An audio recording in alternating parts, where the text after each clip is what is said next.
아멘. 오늘은 어리석은 부자 이런 제목을 가지고 말씀을 전하겠습니다. 특별히 이부조한 종의 어머니가 며칠 전에 소천하셔서 오늘은 제 개인적인 또 그런 말씀을 좀 하더라도 여러분이 좀 이해를 해 주시기를 바랍니다. 우리 인간은 두 가지 착각 속에 살아간다고 합니다. 첫째는 물질이 행복을 가져다 준다. 두 번째로 물질만 있으면 나중에 그것들을 누리면서 살 수 있는 시간이 충분하다. 이런 것은 그에 대하여 성경은 정반대로 말합니다. 절대 물질이 행복을 보장해 주지 못하고 또 우리가 나중에 물질이 내 생명을 연장시켜주고 그래서 물질의 풍요를 누리면서 얼마든지 오래 살 수 있다. 오늘 성경 본문이 말합니다. 어리석은 자여, 오늘 밤 내 영혼을 내가 불러버리면 너 그 말이 맞겠느냐고 우리 하나님께서 말씀하십니다.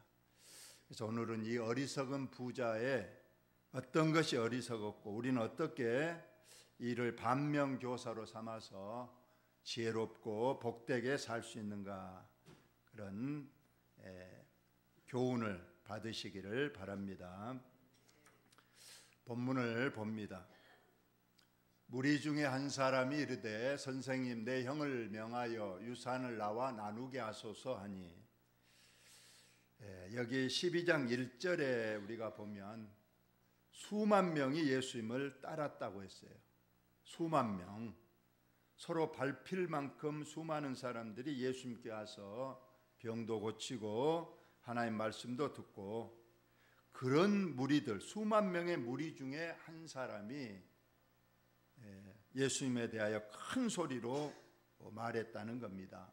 선생님, 내 형님이 아버지의 모든 유산을 자기가 가져버리고 나에게는 주지 않았으니 내 형님에게 따끔하게 책망을 하고 너 동생에게도 유산을 나눠주라. 왜 너만 갖느냐. 그렇게 말을 해주라는 그런 요청이었습니다.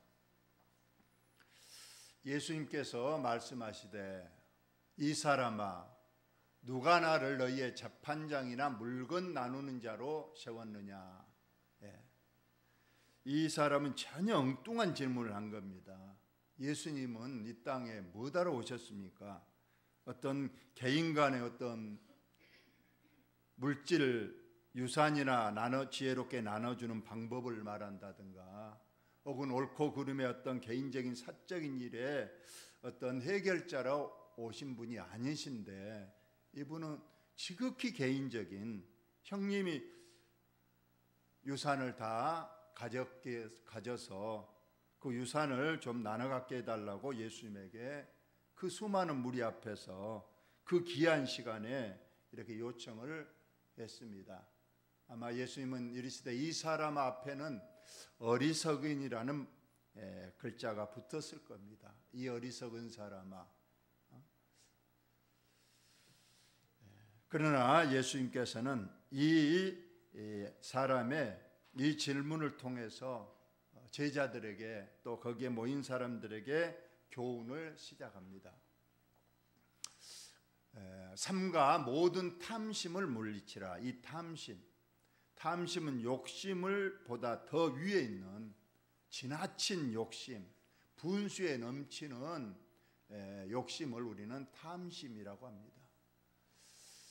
그러면서 사람의 생명이 그 소위에 넉넉한 데 있지 아니하리라 하시고, 아까 말씀대로 절대로 물질이 행복을 가져다 준다든가 물질이 우리 인간의 생명을 연장시키거나 그런 데 있지 않다고 우리 예수님께서 분명히 말씀하시면서 그 비유로 한 부자의 얘기를 시작합니다.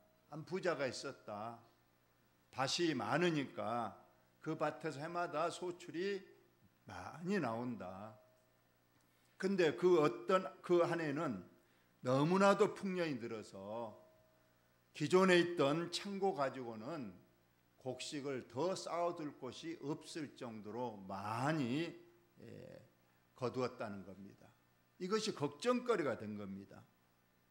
그냥 적당히 평년대로 나왔으면 걱정이 없을 건데 너무 많이 소출, 물질이 생기니까 이걸 어떻게 해야 되는가?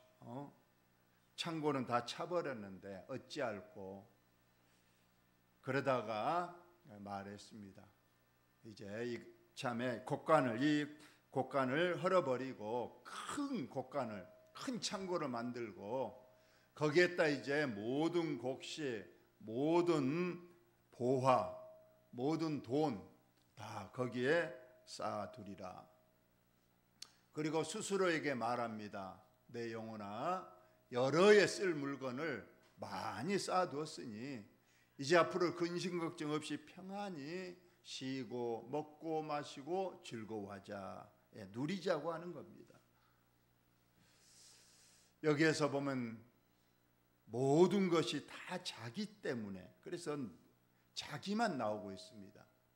어떤 그 소출이 많게 된 거에 대한 어떤 누구에게 감사하거나 다른 사람의 어떤 수고는 전혀 생각하지 않고 내 영혼아 내가 하면서 이제 다 준비가 됐으니 이제 누리자. 이때 하늘에 계신 우리 하나님, 인간의 생사복 빈부귀천을 주장하시는 하나님께서 그 부자에게 말합니다. 이 어리석은 자여, 오늘 밤에 내 영혼을 도로 찾으리니 그러면 내 준비한 것이, 이 앞전 개정성경 전에는 너가 쌓아오는 물질이 그렇게 돼 있죠. 너가 이제까지 쌓아오는 저 창고에 쌓아둔 저 물질이 너 죽으면 누구의 것이 되겠느냐, 이렇게 하셨으니 자기를 위하여 재물을 쌓아두고 하나님께 대하여 부요하지 못한 자가 이와 같으리라. 즉 이 부자는 하나님에 대해서는 전혀 인색하고 없고, 그래서 부요하지 못한 사람은 이처럼 물질에 매여서 살다가 그 물질을 온전히 사용하지도 못하고 하나님이 부르시면 모든 것을 두고 떠나야 되고, 우리는 누가복음 16장에 가면 그 부자가 어디로 갔던가요? 지옥에 가서 그 지옥 형벌을 받는 모습까지 나와 있습니다. 그래서 오늘 어리석은 부자, 너 오늘 밤 내 영혼을 찾으시면 너가 쌓아오는 물질이 어떻게 되겠느냐 하는 이 말씀을 저와 여러분은 꼭 가슴에 새길 수 있기를 바랍니다. 우리 어머니께서 참으로 뜻하지 않게 이렇게 갑작스럽게 우리 주님이 부르셔서 주님 나라에 갔습니다. 올해 88세였는데 삼남 이녀를 또 낳으시고 39살에 제가 제일 위에 맞은데 제가 중3 때 아버지가 돌아가셨습니다. 39에 홀라드셔서 아버지가 또 남겨놓은 재산도 없었기 때문에 주위에서 어린 삼남 이녀를 키우려면 재혼을 해야 된다. 그래서 도움을 받아야 이 삼남 이녀를 키우지 어떻게 홀로 키우겠느냐 하면서 재혼을 적극 권유했지만은 어머님은 재혼을 하지 않으시고 지금까지 88세까지 홀로 계시다가 이렇게 주님 나라에 가셨습니다. 그런데 이번에 가서 주위 사람들의 말도 들어봤는데 어머니는 나름대로의 죽음을 예견하셨던지 준비를 하셨다고 합니다. 우리 이모님 말씀이, 이모님 집에 오셔서 며칠 전에 오셔서 노래를 부르더라는 겁니다. 물론 찬송가 아니고 세상 노래인데 이별 생각지도 못했는데 그런 노래가 있는 모양이에요. 우리 이모님도 그 노래 그 구슬프게 부르시던데, 어머니가 며칠 전부터, 돌아가기 며칠 전부터 이별 생각지도 못했는데 그 노래를 여러 번 부르시더라고 얘기를 하셨어요. 그리고 제가 이번 추수를 마치고 어머니가 또 제일 좋아하는 것이 쌀이기 때문에 제가 쌀 4포대를 가지고 집에 가서 어머니 머리맡에 쌓아뒀습니다. 해마다 제가 어머니가 쌀을 좋아하시고 어릴 때 그 못 잡수시고 그래서 쌀을 그렇게 좋아하셔서 제가 쌀을 머리맡에 4포를 쌓아두었습니다. 그리고 어머니는 이제 그걸 보시면서 봐야 안심되고 좋아를 하셨기 때문에. 근데 이렇게 드리고 왔는데 몇십일 전인가 갔더니 쌀이 다 없어졌어요. 왜 그러냐 그랬더니 다 나눠줘 버렸다는 거예요, 쌀을. 심지어 이후 그 건너편 마을의 어머님 친구분한테서 그 금요일 다 장례 치르고 저녁에 좀 전화가 왔어요. 뭐라고 왔느냐 하면 너희 집에 쌀이 하나도 없을 것이다. 왜요? 어머니가 그래도 먹던 쌀은 있을 건데요 했더니 4포대도 나눠줘 버리고 집에 있는 밖에 있는 쌀까지 그 친구에게 다 줘버렸다는 거예요. 그러면서 그 친구 되신 분이 쌀 없을 거니까 우리 집 와서 쌀 가져다가 저녁 해 먹어라, 그런 전화가 왔어요.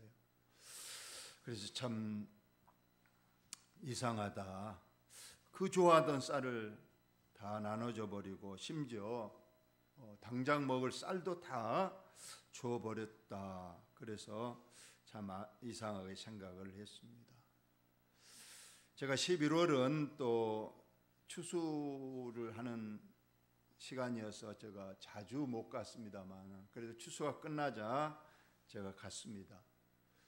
그런데 어머님은 특히 이 11월 한 달이 가장 건강하셨고 가장 얼굴이 환하셨고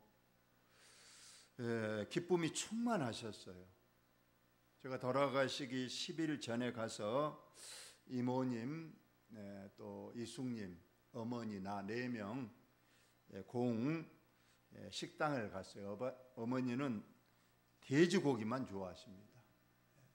돼지고기 그 갈비집을 가서 이렇게 4분이서 6인분을 시켰어요. 상당히 많이 시켰어요. 그래서 저희가 보니까 어머니가 굉장히 잘 드셨어요.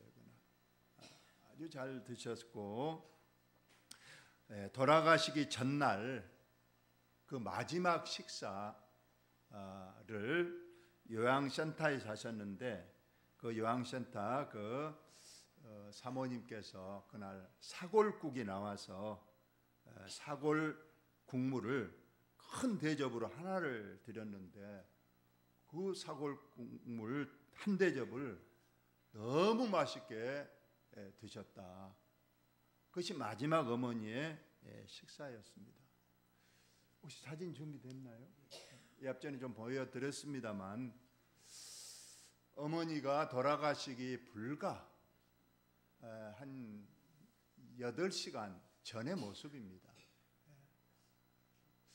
너무 얼굴에 평안하시고 기쁨으로 이렇게 8시간 전에 이렇게 건강하시고 참 모습이었는데 그날 밤에 정확히 말하면 그 뒷날 새벽 4시 전후에 돌아가셨습니다. 그 뒷날 이제 돌아가시고 그 뒷날 제가 집에를 가봤더니 유자를 2다라이를 썰어서 자식들 주려고 그걸 일일이 밤새껏 썰어가지고 설탕을 이렇게 뿌려놨어요. 장례를 마치고 이제 그걸 유자청을 큰 그 꿀병 단지로 담았더니 6개가 나왔어요. 그래서 이제 우리 자녀들 나눠줬는데 그러니까 그걸 밤새도록 써서 좀 피곤하셨을 것 같아요. 그러다가 새벽에 화장실 와서 이제 침대로 올라가시다가 힘이 없어 그랬는지, 어머니가 평소 또 피가 모자라는 그 질병으로 오래 계셨기 때문에 빈혈이 일어나 그런데 그대로 주저앉아서 그냥 침대 맡에 이렇게 하고 돌아가셨어요. 뒷날 이제 그 센터 목사님이 운전을 해서 어머님을 모셔가는데, 그 목사님이 이제 오셔가지고 어머니가 이제 8시 되면 8시 전에 미리 그 집 앞에 이제 그 집 길에 나가서 차를 기다리시는데, 그날 안 나와 있으니까 목사님이 가셨는데, 그렇게 이제 누워 계시니까 이렇게 막 깨웠다는 거예요. 그런데 얼굴이 너무 또 깨끗하고 평온하시니까 누워놓고 좀 심폐수를 또 했다는 거예요. 그러면서 저한테 전화가 왔어요. 어머니가 돌아가셨습니다가 아니고 돌아가신 것 같습니다. 그렇게 전화가 왔어요. 그러면서 심폐소생술을 좀 하면서 또 119를 불렀다고 합니다. 근데 이미 와서 보니까 약 새벽 4시경에 운명하셨고, 첫 발견이 8시에 7시 50분에 해서 저한테 전화가 왔어요. 그렇게 해서 어머님이 이번에 이렇게 돌아가셨습니다. 화장을 해서 나로도 또 밭에, 어머니가 자주 가시던 그 밭에 이렇게 모셔다 드렸습니다. 유골함으로 해서 하고, 그 다음 이렇게 조그만한 그냥 산소를 만들지 않고 평장으로 해서 이렇게 하고 비석 하나 세우고 이렇게 했습니다. 뒤에 이제 나무를 세워서 수목장 형식으로 하려고 그렇게 하고 마무리하고 왔습니다. 그리고 이번에 장례 비용이 한 1,500만 원 정도 들었습니다. 그래서 우리 자녀들이 십시일반에서 하고, 우리 어머님 통장을 보니까 한 1,500만 원 정도 거기에 저축이 돼 있었어요. 그런데 어머니께서 평소에 늘 우리 막내 여동생이 늘 좀 잘 못 살기 때문에 항상 그가 마음에 낀다 그 말씀하셨어요.